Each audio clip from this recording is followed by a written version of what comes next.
Good news mga ka-idol dahil ang ganda na ngayon ng flow ngayon dito sa ating Facebook platform. Hope, ano pa yung mga dapat natin gawin para mag-continue ang kagandahan ng flow natin sa ating mga account? Idol, una, syempre, kailangan mo mag-create lagi ng mga interesting video. Pangalawa, mas marami kang may upload sa isang araw, mas okay. Hope, baka malimitahan ka. Mga ka-idol, kailangan pag mag-upload po kayo, palipasan niyo po ng kahit 30 minutes or 1 hour. Sa loob ng isang araw mga ka-idol, kung kaya mong mag-upload ng 5 videos, okay yun. Lalong-lalo na kung lahat yan ay interesting video. Paano naman po mga ka-idol, kaming mga beginners vlogger? Hope, good news yun mga ka-idol. Mag-upload ka ng mga 3 minutes video pataas para po madali nyo matarget ang 60,000 minutes viewed para sa requirements dito sa in-streams ads. Ano ba yung in-streams ads? Ang in-streams ads po mga ka-idol, ito yung mga long form video na ina-upload natin sa ating Facebook wall. Kapag ikaw ay monetize na dito, magkakaroon po yan ng maraming ads. At kapag nagkaroon po yan ng ads, dyan na po magsisimula mag-earnings. Ibig sabihin, magkakaroon ka ng earnings dollar.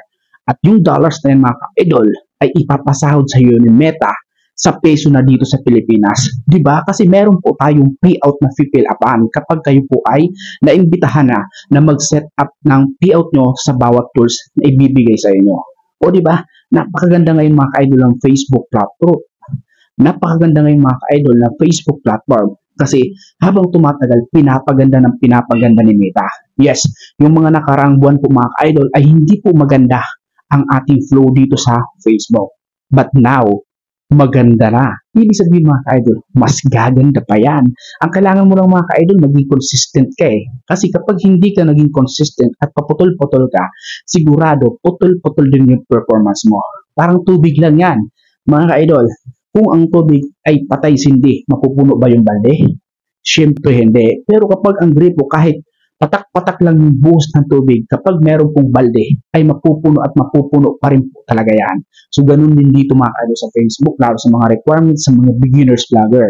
Kapag tuloy-tuloy ka sa pag-create ng content, tuloy-tuloy ka sa pag-upload ng mga video mo, kahit unti-unti ang nadadagdag ng mga minutes viewed sa inyong requirements, ay mapupuno at mapupuno pa rin yan kasi consistent ka. So, gusto mong ma-monetize, kailangan mong maging consistent idol. So yun lang, sana nakatulong sa yung video nito. Share mo na ang video nito para makatulong din sa mga followers mo and friends mo. Siyempre, follow mo na ako dito sa aking Facebook page para updated ka sa lahat ng mga tutorials video ko na i-upload dito sa aking Facebook page. Siyempre, huwag niyo na rin kalimutan na supportahan ang aking YouTube channel. Ayan, Ranjud YTV. Please supportahan niyo rin po ako dyan. Nag-upload po ako dyan ng mga tutorials video din. So yun lamang. Maraming salamat. God bless po sa atin na. Peace.